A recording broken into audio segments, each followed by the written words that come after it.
is CEO Ty, and I am the founder of Educationally Speaking, a Center for Learning, where we are offering every child a future and hope.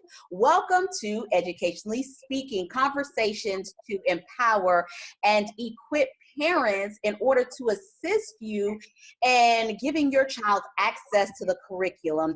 Today's guest is my friend and former colleague, Tosha Mobley. She is an assistive technology specialist, and today we're going to talk about assistive technology. Please welcome Tosha to the show. All right, as always, and as you know, my first question on every show is, when did you fall in love with education? I was probably, first of all, thank you for inviting me. And I feel privileged that you thought that much of my experience and my background to actually have me speak with your parents. But I fell in love with education. I was probably 6 years old. My next door neighbor was 16, exactly 10 years older. And what I didn't know was what was apparently wrong with her, or it didn't appear that she was like us. Right. And because my mother, that was the only household that I could go over and play with, I learned that she was what we now would call moderately intellectually disabled. Okay. And during those days in the 70s, it was more of a negative term used, and right. Retardation. Right. And the truth is, she was delayed, and that's kind of the definition of retardation. But what I fell in love with was the same amount of standards and accountability that her mom held her non-disabled siblings to, right, as well as myself. She held, her name was Teresa, she held Teresa to those same standards. So I watched Teresa make beds, cook fried chicken, hang clothes out on the laundry line, do laundry, the same things that we did. And I remember falling in love with the idea that they were no different, or she was no different than we were. Right. And I kind of made a commitment then that I wanted to go into education. I love that. And I love what you said, that even though she has a disability, that she's just like us and she's able. And when you think of, and you mentioned the term retardation, which we don't use anymore, thank God, because it's such a harsh term, and we have the different categories. But when you think of somebody who is mildly intellectual disabled or moderate, it's very hard for them to process information, and it's sometimes it's very hard for them to complete tasks. So for me to hear you saying that her mom had an expectation, and that expectation was for her to clean and to cook. So she had those skills. It was just a matter of setting the bar and making sure that that expectation was there. And of course, she will probably need help. You know, they need help, but just saying this is in place and your disability is not an excuse for you not to be able to complete the task. So I like that. Yes. You know, I'll add to that we're 2019, and 3 months ago, I attended her mother's funeral. Oh. And Teresa, who's going to be staying with her father, and had the support of her older siblings that don't live far from them. But Teresa is the person who helps prepare breakfast for Dad. Even at 58, she should be 58. So I am so pleased and so blessed to have witnessed that from an early age. Right. And to see the entire maturation and fruition of her experience as an adult, as a for the most part, partially independent adult, but a very functional adult. Right. And one thing I want to put a pin here and just encourage our parents and let them know it doesn't matter, you know, if your child is has a specific learning disability or autistic, wherever they are, they still have the ability to live life. So I just want you to be encouraged, because they can go through and they can, you know, like we said, if you set the expectations, there are some things that they can do. So expect the best and work with your child and love them where they are. I love that. Thank you so much. Okay, we can end right here. It feels good, huh? So we said that this interview was going to be about assistive technology. So before I resigned to start Educationally Speaking, I was an assistive technology specialist for special education, and you were my amazing colleague, and we all brought something different to the table. Yes, you are so amazing. So we all brought something different. I want you to just talk to us about that. What is it that you do on a day-to-day basis? What is assistive technology? What is it used for? And how do you help our children in the school system? Well, for those parents and or listeners who are unfamiliar with a lot of educational jargon in our secondary school systems, an assistive technology specialist position is quite similar to that of an instructional technology specialist. Right. What we do is we look at a means of integrating technology throughout the curriculum as it will support instruction as well as student learning. For particular students who have special needs and the teachers that serve them, an assistive technology specialist is the person who will identify gaps in learning, Right. either transferring of information from the instructor to the student or the receiving of information and the output by the student to show cognition and to show that they've understood the curriculum. So what we do is we look for those gaps. We look at the student's disability that's kind of creating those gaps, and we try to find technology or technological strategies that can close them so that the child can act or perform as autonomous or independently as they can. I love that. Let me ask a question, because when you hear, and when we used to talk about assistive technology, or say I'm an assistive technology specialist, the first thing that people will say is, oh, I need you to work on my iPad, or I need you to work on Yes. my smart board. And I would always have to tell them that is not what assistive technology is. So when people hear assistive technology, they automatically think about technology, our phones, computers, or anything. Yes. Can you speak more into that and just remind our parents, or for people who don't know, that assistive technology is not just about technology, but there are categories. You have high, mid, and low technology. And can you talk about those different categories, please? I can, and I do remember those days of having to explain that, no, I don't put together networks and internets and things of that sort. But from a perspective of understanding these categories, there are levels of technology based on the complexity of technology. Right. A higher tech device could be that of our computers, laptop, and the systems that they operate under. Right. A mid-tech type of technology could be as simple as a watch in digital form. And then a very low-tech form of technology can be the pencil grip. Right. A pencil grip that we see all over that, most parents buy them for their non-disabled students, just to kind of teach them or help them get the formation of holding a pencil or writing tool. So those are three levels and somewhat of an example of the categories of assistive technology. What we find in our job is that we have to literally look at the student's disability and Right. actually figure out, is there a need for a more complex technological strategy as far as a device, or can this need be satisfied through lower tech means? Right. And in our field, this, as certified special education teachers and as instructional professionals, we look for the least restrictive Right. component to aid a child. And for those parents and listeners, that's kind of how we nurture and how we raise our kids. Right. We try to give them the least restrictive amount of assistance so that they can become independent and learn that skill or strategy. Well, the same thing applies to what we do in technology or assistive technology. And an iPad is not always the answer, because a lot of parents who hear assistive technology, they are aware, because parents talk, you guys talk, and they're like, oh, my child received an iPad from the school. Why don't you get an iPad? And an iPad is not always the answer. Just like Tosha said, you want to make sure that it's going to benefit the child in that academic environment. And the answer is not always an iPad. Can you give some example? Oh, go ahead. I'm sorry. You know, you just, when we work together, we always had this situation, both independently and collectively, I think, as a group.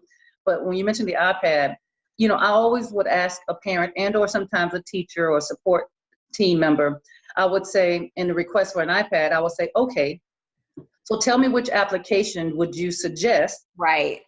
to resolve the child's need? And there's usually, you know, there's usually a cricket in the room. And so what I would encourage parents is an iPad is just a device. It's the application that supports the need. Come on. But there's still direct instruction that's needed to support the application. And that's what parents miss. It's the instruction, the bridge that connects the instruction to the child actually being able to process the information and retain the information and for the light bulb to go off. So the iPad is not the answer. Again, what we keep saying, it's okay, this is just something that, you know, it's a tool. It's not the end all to be all. So yes, that my parents know that's something that I continue to tell them over and over and over again. The iPad is not the answer. Can you give an example of AT being used in the classroom? What does that look like? Well, let me paint a picture for you. I walk into a building, I go up to a classroom, and the teacher is maneuvering around the room. Let's say in this case, she has 3 groups of students. 2 or 3 students that are working independently with an assistant on some type of academic resource, some kind of learning lesson. A few students that are sitting on the computer, doing some type of computer application as a support. And then maybe she's working with a couple kids directly, where she's doing somewhat independent instruction. Right. So what I would see as far as AT, there's a couple of students who may have pencil grips because of the lack of mobility in their fine motor skills, or maybe their fingers or their hands, their strength. On the computer, I may see instructional programs that are reinforcing phonics, phonemic awareness. They may have headphones on to kind of silence the distractions. With the teacher working directly hand over hand with the student, I may see that she has a timer that sits on the desk. Or a slant board. Or a slant board, which is elevated so that that student's posture and mobility is more erect for learning, versus the more slumped posture that doesn't aid in our breathing and or retaining information. So she may have a student there with a slant board, maybe an oversized pencil, as well as the instruction with the timer, maybe for that student whose attention is a little bit short, right, and doesn't allow for the amount of time he or she to attend so that they can receive the information and process it. So those are just some particular devices. But then let's move forward, and let's say the teacher wants to bring the class together to do more of a whole group instruction. Right. And what we have now in most of our school districts around the country, what we call an interactive whiteboard. Right. That's just a term, but it basically means that the information that's projected on that screen, an oversized screen, can be maneuvered and manipulated by gliding, sliding, pointing, clicking, and you may hear variations of text being read aloud, pictures being animated, and the teacher can actually make those maneuvers or have the student maneuver. All of those are components of assistive technology. Yes. And they're all being used in various components, from the individual to a small group, right, to an overall group instruction. And in addition to that, what we didn't mention, assistive technology is also wheelchairs, walkers. Yes. So all of these things are part of the assistive technology family. Let's talk about this, because a lot of parents, and what I found, especially when you go to schools in low SES communities, they're not aware of assistive technology, or that they even have access to these services. Does every parent qualify, or does every child, qualify for assistive technology? And if so, what's the process? Well, in more of a gentle way, not every child is eligible for assistive technology. In that realm, they are identified as students with a special need or a disability that has warrant support or additional needs Right. and instruction. In a general sense, classes and schools are addressing integration of technology Right. as a whole through devices like the interactive whiteboards that are placed throughout the schools and or computers in the classroom. So that's kind of a general way of looking at technology being integrated. But when we think about assistive technology, it's a piece of technology, device, or strategy, technological strategy, that is going to support the individual's ability to learn. Right. Whether that's to hear information, to see information, to help process information, to repeat information. That's what we want our participants, our listeners, to think about. This is technology that is individualized. So in order for that to happen, in our school systems, the system has provided means and funds to help these students with disabilities. Right. So for those parents who may have a student who qualifies to receive supportive services, and or students who qualify with what we call a 504 plan. Mm-hmm. That's a federal plan, and I'm gonna just, maybe it's another conversation later. But for those, special ed is so intricate. It is very intricate. But if your student qualifies for a 504 plan, and please, feel free to Google that at the government's, the Department of Ed site, as well as a special needs child who's eligible for support services, then those students are eligible to receive assistive technology. And there is a process. So there's testing after your meeting, and the team decides, the IEP team decides that assistive technology is needed. Then there are other steps that the team takes in order for your child to receive assistive technology. So it's just not you as a parent going in the school and saying, hey, I want assistive technology for my child. No, there is a process, and we want to make sure that you are fully aware of the process, that you as a parent, you know your rights for the process, and that your child is getting everything they need in order to, and just like I always say, I know you always hear me say this, access to curriculum. So what can a parent do to jumpstart the process? Well, the first thing I would suggest, if you are a parent of a student with a special need, then my suggestion is to initially go to that local school, maybe lead personnel for student support services, and or a principal can direct you to that personnel. And then you want to ask that support personnel to explain to you the process of receiving attention for your child, to see if your child is eligible or qualifies for any type of technological assistance to support their learning. That's the overall thought process. Sometimes districts have different processes of how they carry it out, but in general, it goes something like this. As a member, as a parent, as a member of the IEP team, the Individualized Educational Planning team, that team will look at all of the accommodations, all of the modifications that are currently in place to support the learning. Right. If after a trial of those modifications and accommodations have resolved and the student is still having difficulty, that's an opportunity to request if there is an assistive technology that could support. So that's called an evaluation.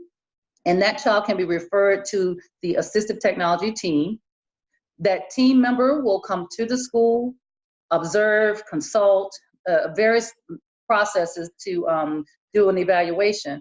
But if those processes determine that the student can benefit from a device and or a technological strategy, that assistive technology specialist will make the recommendation and provide that device by way of the district's funding, so that parent or student are eligible and they understand the process of receiving that device and how to use it.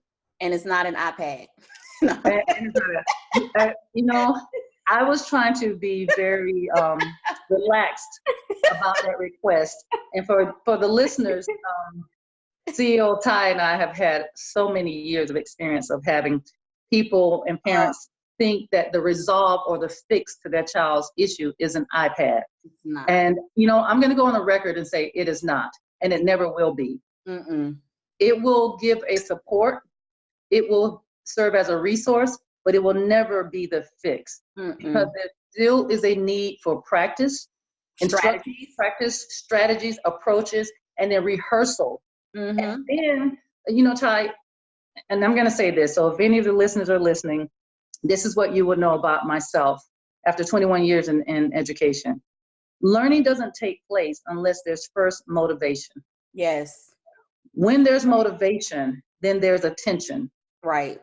When there's tension, the teacher, i.e. parent, can impart or suggest information, most likely new information. Yeah. With that new information, it can be retained by the child or the learner and categorized in the brain for use later. Right. Learning still hasn't taken place unless that information is actually applied. Right. When it's applied and rehearsed, i.e. you've learned it. Right. And then I always teach my parents that, because of just our thought process, we always think that learning takes place sitting at a desk. And that's not always true. You can learn anywhere, outside, at the grocery store, in the car, on a walk. It doesn't matter. Just, make learning fun for your child and make sure that you're connecting the learning to real world experiences and you're practicing the skill over and over and over again in order to achieve mastery. Absolutely. That's the end result. That's the end result. Right. What advice do you have for parents, and what are let's start. What advice do you have for parents? I have learned how to learn, which means seek knowledge where it is. If you have an educator that you feel comfortable with talking with and sharing information about, if you don't know something of how to support your student with learning, but you recognize that there is a gap before you send he or she to the school, I'm going to advise that you really seek help and be very open to share that, because the sooner we can address those of us who are certified, those of us who have practiced this over a course of many years, as soon as we can address that observation that you have, we can now put in strategies that you're not aware of. And can I stop you right here? I'm sorry, can I stop you right here? I want to tell my parents, because special ed has this negative stigma, like my child is special ed and I don't want anybody to know. And I get it, I understand. But at some point you have to understand that, like, you're that middle piece that's helping your child with the curriculum. So there's no need to be embarrassed, because there are a lot of parents that have children with special needs. There are a lot of parents who struggle and their child does not have special needs, but they struggle with their child in learning new information.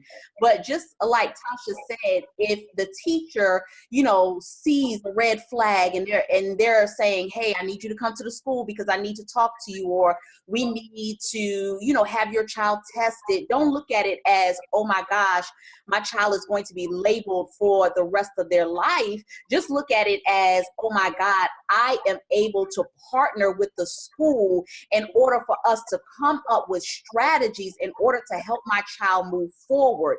At the end of the day, you always have to do what's best for your house. And it doesn't matter what anyone thinks. It doesn't matter if your child is in special education.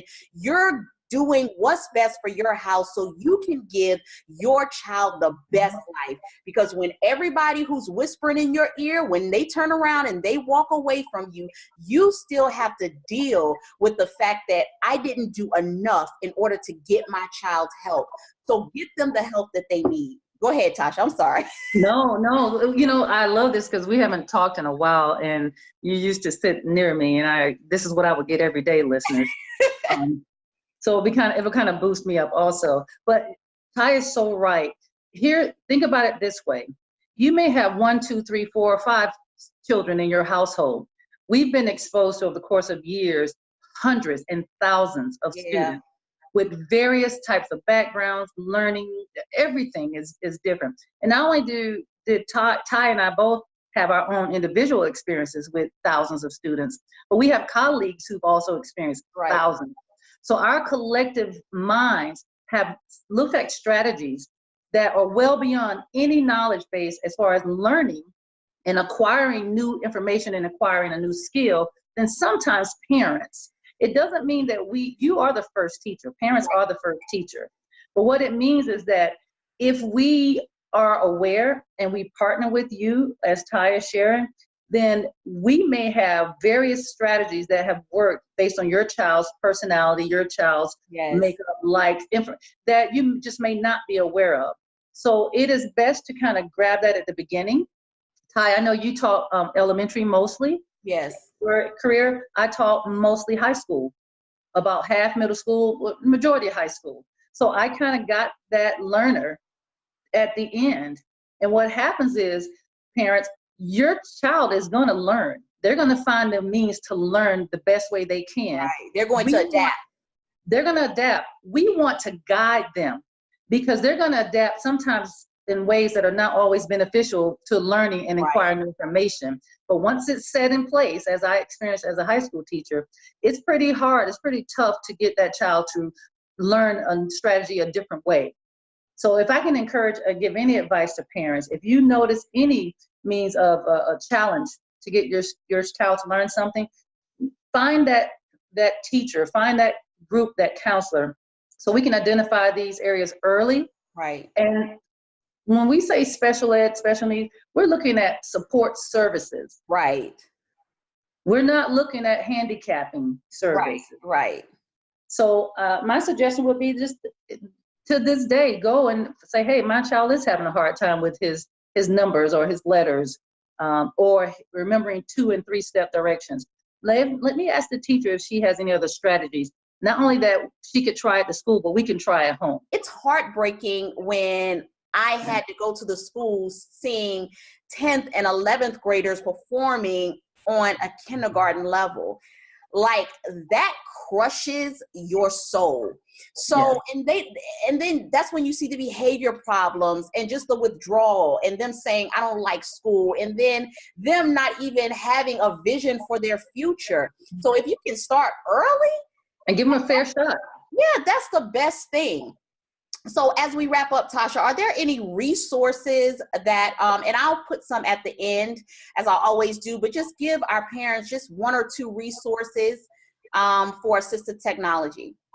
Well, first resource would be the federal government provides funding through our state and local institutions to support students with disabilities. So your schools, your special ed department, director and or support team should be able to tell you, are there funds available or are there services available to assist students with disabilities by integrating technology. Right. First resource is your schools. Second resource, if you're here in the Atlanta area, I can specifically speak to a resource, one of our local colleges. And if you're not in the Atlanta area, this is not a directive, but please check with your local colleges, state-funded colleges, and sometimes private, but see what funds they can provide or they have, what services for students with disabilities. In Atlanta, we have one institution that has partnered with Georgia Tech University, and it's called Tools for Life. Amazing. Tools for Life provides assistive technology specialists on site.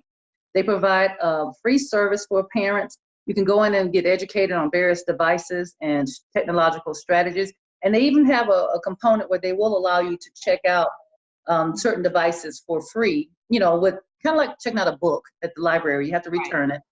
But that's here in the Atlanta market, as well as our state. If you go to your state Department of Ed website, anywhere in the country, type in assistive technology, and they should have a directory of what services are provided within the schools, as well as maybe some outside resources. Yes, and always check with your, just like Tasha said, with your local school system as well. I would like to thank you so much, I Tasha. know, I So miss hanging out with informative. you. I I know. know you've been a busy lady, and I love what you do. Thank We've you. been behind you. And let me just put this out for the record. Okay. I've already mentioned that most of my teaching was in middle school and high school, 21 years. Well, about 7 years I've been out of the classroom. But I can recall the days of having students with reading challenges on my referrals for assistive technology. And whereas I have bachelor's, 2 masters, and working on a PhD, all of that stuff, you were my go-to person when I could not understand those reading strategies. I could not understand really how to address a strategy that could help a student, or it may have taken me longer to, more trials. And you were so willing and so on point each time. And I promise you, I say thank you. I said it then, I'm saying it now. I just know that you've been God blessed with that kind of gift and that kind of insight. And so I'm so fortunate to have known you. Thank you so much. You're gonna make me cry. I know. Coffee's on you this time, though. I know. So to my parents and anyone who is watching this interview, please remember that if you need to contact me, you can always email me at educatespeak@gmail.com. Make sure you visit our website, educationallyspeaking.net. Please visit our blog. There are a ton of free resources for you.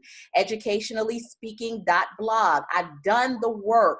I've done the research. It's there for you. All you have to do is go there and hit subscribe. Make sure you visit our YouTube channel. There is a plethora of videos to assist you in every area of reading. I also have resources on the YouTube channel.